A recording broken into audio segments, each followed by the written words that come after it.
አሰብ አሁንም እያከራከረ ነው። በኢትዮጵያ በኩል እየተሰሙ ካሉት ጠንከር ያሉ ሐሳቦች ጋር በተያያዘ ስጋቱ የገባት ኤርትራ ለማንኛውም በሚል በአካባቢው ኃይል ክምችት እያካሄደች መሆኑ እየተነገረም ይገኛል። በተመሳሳይ መልኩ በሌላ አቅጣጫ ደግሞ አሰብን በተመለከተ በኢትዮጵያና ኤርትራ በኩል የቃላት ጦርነቶች እንደቀጠሉ ናቸው። የኢትዮጵያ ሚዲያዎች ኢትዮጵያ የባህር በር መውጫ ይገባታል፣ አሰብን የተነጠቀችው በግፍ ነው፣ በታሪክ አጋጣሚ የተፈጠረውን ኢፍትሃዊነት ማስተካከል ይገባናል የሚሉ ይዘቶች ያሏቸውን መረጃዎች በስፋት ማሰራጨት ከጀመሩ ዋላ ደር ብለዋል። ሚዲያዎቹ ይህን ሐሳብ ማዕከል በማድረግም በዚህ ዙሪያ ተከታታይነት ያላቸው ዘገባዎችን ይሰራሉ። ትኩረታቸውን የባህር በር ላይ ያደረጉ ዶክመንተሪዎች ይቀርባሉ። ወታደራዊና ፖለቲካዊ ትንታኔዎችን የሚሰጡ ሰዎችም በበርካታ ሚዲያዎች ቀርበው ማብራሪያዎቻቸውን ሲሰጡም ጭምር ይታያል። ከተወሰኑ ጊዜያት ወዲህ ኢትዮጵያ ሚዲያዎች ቅኝት ይህንኑ የተከተለው ነው ይታያል። የማህበራዊ ሚዲያ ፍልሚያውም እንዲህ በቀላሉ የሚታይ አይደለም። በሌላ አቅጣጫ ደግሞ በኤርትራ በኩል ይህንኑ በኢትዮጵያ በኩል የሚሰሙትን የአሰብ ይገባናል ጥያቄዎች ለመመከት የሚሰጡ የመከላከያ አጸፋዊ ሐሳብ ጦርነቶችም አሉ። ኤርትራ በኢትዮጵያ በኩል ለሚነሱት የይገባኛል ጥያቄዎች የምትሰጣቸው ምላሾች ታሪካዊና ፖለቲካዊ ነጥቦች ላይ ያተኮረው ነው ይታያሉ።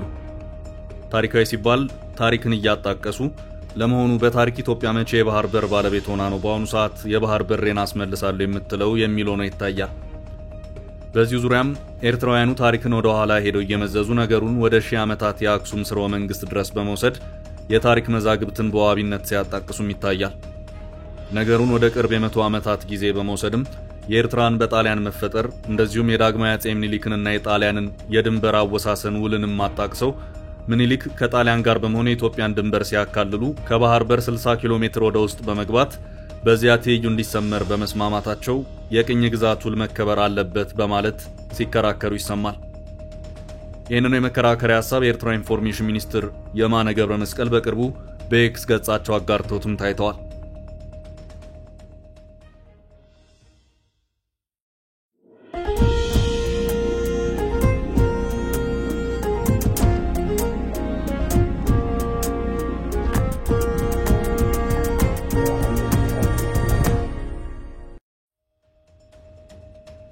በኤርትራ በኩል የቅኝ ግዛት ውል መከበር አለበት የሚለው ነጥብ በጥብቅ ሲነሳ የሚታየው የአፍሪካ ሀገራት ከቅኝ ገዢዎች ነፃ ከወጡ በኋላ አንዱ ሀገር ከሌላው ሀገር ጋር በግዛት ይገባኛል ጥያቄ ጦርነት ውስጥ እንዳይገባ በሚል የአሁኑ የአፍሪካ ህብረት የጊዜው የአፍሪካ አንድነት ድርጅት ሁሉም ሀገር በቅኝ ግዛት ድንበር ይርጋ በሚል ስታትስ ኮ የሚል ውሳኔ በማሳለፉ ነው።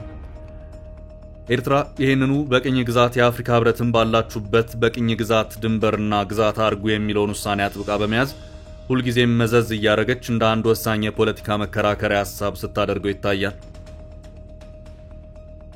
ይሄኛው ታሪክን እያጣቀሱ ከሚደረገው ክርክር ባሻገር የፖለቲካ መከራከሪያ ሐሳብ ሆኖ እየቀረበም ይገኛል። በሌላ አቅጣጫ በኤርትራ በኩል ለሚቀርቡት የታሪክ ይባል የፖለቲካ መከራከሪያ ነጥቦች በኢትዮጵያውያን በኩል የሚሰጡ ምላሾች አሉ። የመጀመሪያው ኢትዮጵያ መቼ የባህር በር ባለቤት ሆና ነው ዛሬ የባህር በሬን መመለስ አለብኝ የምትለው ለሚለው ጥያቄ ወይም የመከራከሪያ ነጥብ የሚሰጥ ምላሽ ነው። ታሪክ ከተነሳ መነጋገር ያለብን ስለ አሰብ ብቻ ነጥለን ሳይሆን በአጠቃላይ ከምጽዋ እስከ ዘይላ ከታጁራ እስከ አዱሊስ እንደዚሁም እስከ በርበራ የተባሉት ጥንታውያን ወደቦች ድረስ ነው በማለት ነገሩን ታሪኩን ሰፋና ዘርዘር አድርገው የሚመለከቱትም አሉ። ኢትዮጵያ በነበራት የታሪክ ጥንታዊነትም እስከ የመን፣ ፑንትላንድ፣ አረብ ምድር ብሎም ሶማሊያና እስከ ሌሎችም የኩሽ ምድር ጠረፍ ድረስ የንግድ ልውውጦችን ታደርግ የነበረው የቀይ ባህር ዳርቻ ባለቤት ስለነበረች እንጂ እንዳሁኑ የወደብ ኪራይ እየከፈለች አልነበረም ሲሉም የመከራከሪያ ሐሳባቸውን ሲያቀርቡ ይሰማል። በነገራችን ላይ ዘይላ ከደቡባዊ ጅቡቲ ጠረፍ አጠገብ በሶማሊላንድ የሚገኝ ታሪካዊ የባህር ወደብ ነው። በ50 ዓመተ ምህረት ገደማ በግሪክኛ በተጻፈው የቀይ ባህር ጉዞ ዘንድ ከአክሱም መንግስት ጠረፍ በኋላ የቀጠናውን ንግድ ሲያቀላጥፉ ከነበሩት ወደቦች መካከል አንዷ ይቺው የዘይላ ወደብ ናት።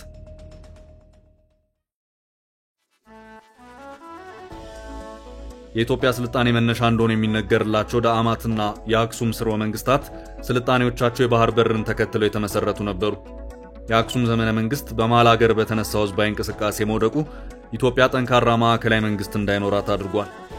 በአክሱምና በዛጉዌ ስርወ መንግስት መካከል የነበረው የዙፋን ግብግብ አክትሞ መንግስት እስኪረጋና ዙፋን እስኪጸና ድረስ በነበሩት ዓመታት መሃል የባህር ዳርቻው ክፍት በመሆኑ ወራሪዎች ነፃውን የባህር ወሽመጥ ለመቆጣጠርና የዓለም አቀፍ ንግድን የመርከቦች ቀረጥ ለመሰብሰብ የሚጠቀሙበት ነበር። በዚያን ጊዜ ኤርትራ የምትባል ሀገር የምትታሰብ አይደለችም። ኤርትራን በአሁኑ ካርታና ስያሜ ፈጽሞ ሊታሰብ የማይችል ነው። ኤርትራ እንደ ሀገር የጣሊያን ዘመን ክስተት ናት። በዚህ መሃል ግን ቱርኮችና ግብጾች የቀይ ባህር ዳርቻን ብቻ ተከትለው ኢትዮጵያ ወደ ባህር ዳርቻ እንዳትወጣ ሲከላከሉ ቆይተዋል። የሁለቱ ኃይሎች ትኩረት እስከ ታችኛው የአፋር በረሃማ ቦታዎች አቅጣጫ ድረስ የሚዘልቅ ቁጥጥር ሳይሆን አሁን ባለው ሰሜናዊ ኤርትራ ክፍል ማለትም በምጽዋና የሱዳን ቀይ ባህር አቅጣጫ ድረስ የዘለቀ እንደነበር የታሪክ መዛግብት ያስረዳሉ። ቀይ ባህርን የተንተራሰው የአሰብ በረሃማ የአፋር አካባቢ ከኢትዮጵያ ማዕከላዊ መንግስታት ጋር ጥብቅ ቁርኝት በነበራቸው የአፋር ሱልጣኔቶች አማካይነት የሚተዳደር የባህር ዳርቻ ነበር። በዚህም የኢትዮጵያ ነገስታት በላይኛው በአሁኑ የሰሜን ኤርትራ በኩል ከቱርኮች ጋር ከመላተም ይልቅ በአፋር አቅጣጫ ባለው በአሁኑ የአሰብ የባህር ዳርቻ በኩል ከዓለም ጋር ይገናኙ እንደነበር የታሪክ መዛግብት በሚገባ ያስረዳሉ። በዚህ አቅጣጫ ታሪክን የሚተነትኑ ኢትዮጵያውያን የታሪክ ባለሙያዎች በኤርትራ በኩል የሚነሳውን ኢትዮጵያ የባህር በር መውጫ ባለቤት ሆና አታውቅም የሚለውን ሐሳብ ታሪኩን በጥልቀት ተመልከቱት በማለት የመከራከሪያ ሐሳባቸውን ሲያቀርቡ ይታያል። በእርግጥ አሰብ ወደብ እንደ ወደብ ተገንብቶ አሁን ያለውን መልክ የያዘው በጣሊያን ቅኝ ገዢዎች መሆኑ ግልጽ ነው። በጊዜው ከ400 ዓመታት በፊትና ከዚያም በኋላ ሌሎች እንደ ቱርክና ግብጽ ያሉ ኃይሎች የባህር ዳርቻው ላይ ትኩረት ከማድረግ ባለፈ የኢትዮጵያን ግዛት ቆርሰው ከኢትዮጵያ ጎን አዲስ ሀገርን የመፍጠር እንቅስቃሴ ውስጥ የገቡበት ሁኔታ አልታየም። በተለይ ቱርክ ለረጅም ዓመታት ተወስኖ የቆየው በምጽዋ የባህር ዳርቻ አካባቢ እንደነበር የታሪክ መዛግብት ያስረዳሉ። ከቀይ ባህር የጠረፍ ዳርቻ ባለፈ በጥልቀት ወደ ኢትዮጵያ ግዛት ለመግባትና ለመስፋፋት ሙከራዎችን ያደረገው የግብጽ ወራሪ ኃይል ሲሆን እሱም ቢሆን በራስ አሉላ ጦር በተደጋጋሚ በመመታቱ ሐሳቡ ሳይሳካ ቀርቷል። በመጨረሻ በኢትዮጵያ ላይ ቀይ ባህርን ከጥግ እስከ ጥግ ዘግቶ ከ1000 ኪሎ ሜትር በላይ ከሆነ የቀይ ባህር ጠረፍ ጋር ኤርትራ የምትባል ሀገርን የፈጠረው የጣሊያን ቅኝ ገዢ ነው። የኤርትራ ታሪክም ከኢትዮጵያ ታሪክ በመነጠል አንድ ብሎ የጀመረበት ነጥብም የሚነሳው እዚሁ የታሪክ ጥፋት ላይ ነው። የሰሜን ኢትዮጵያ ታሪክ ተጋሪ የነበረው የአሁኑ ኤርትራ ህዝብ ከቀይ ባህር ተንደርድሮ ከኢትዮጵያ ግዛት በመንጠቅ በተስፋፋ የጣሊያን ወራሪ ኃይል ካርታ ተበጀለት። ባህረ ነጋሽ የሚለውም ስም ተቀይሮ ኤርትራ የሚል ስያሜ ተሰጠው። ጣሊያን ከኢትዮጵያ ግዛትን ቆርጦና በኢትዮጵያ ላይ ከ1000 ኪሎ ሜትር በላይ የሚሆነውን የቀይ ባህር ግዛት ሙሉ በሙሉ ዘግቶ አፈና ሲያካሂድ ዋና ዓላማው ኤርትራን በሀገርነት ፈጥሮ መቆጣጠር አልነበረም። ኤርትራ መንደርደሪያ እንጂ የጣሊያን ቅኝ ገዢ ግብ አልነበረችም። የጣሊያን ቅኝ ገዢዎች የመጨረሻ ግብ ኤርትራን በመንደርደሪያነት በመጠቀም ኢትዮጵያን ከቀይ ባህር ውጭ አድርጎ በማፈን አዳክሞ መቆጣጠር ነበር። የጣሊያን ቅኝ ገዢዎች ከአሁኗ ሶማሊያ ውስጥ የተወሰነው ግዛት በቅኝ ግዛትነት የተቆጣጠሩበት ሁኔታም ነበር። በዚሁ መሰረት ኤርትራንና የሶማሊያ ቅኝ ግዛታቸውን በማገናኘት የምስራቅ አፍሪካን ትልቅ ግዛት የመፍጠር ህልም ነበራቸው። ሆኖም በሶማሊያና ኤርትራ መካከል ኢትዮጵያ መኖሯ ለዚሁ የምስራቅ አፍሪካ የጣሊያን ቅኝ ግዛት ፍላጎት እንቅፋት ሆነ። እናም በማናቸውም መልኩ ኢትዮጵያን አንበርክከን ኤርትራን፣ ኢትዮጵያንና ሶማሊያን በመጨፍለቅ አንድ ግዛት አድርገን ግዙፍ የምስራቅ አፍሪካ የጣሊያን ቅኝ ግዛት እንፈጥራለን በሚል ሂሳብ ነበር የአድዋው ጦርነት የተካሄደው። ሆኖም ጣሊያን አድዋ ላይ በመሸነፉ የወቅዱ ከሸፈ። የዳግማዊ ምኒልክ መንግስትም በጊዜው በተለይ በዲፕሎማሲው ዘርፍ ሀገሪቱ የተቆለፈባትን የባህር በር ለማስከፈት ብዙ ጥረዋል።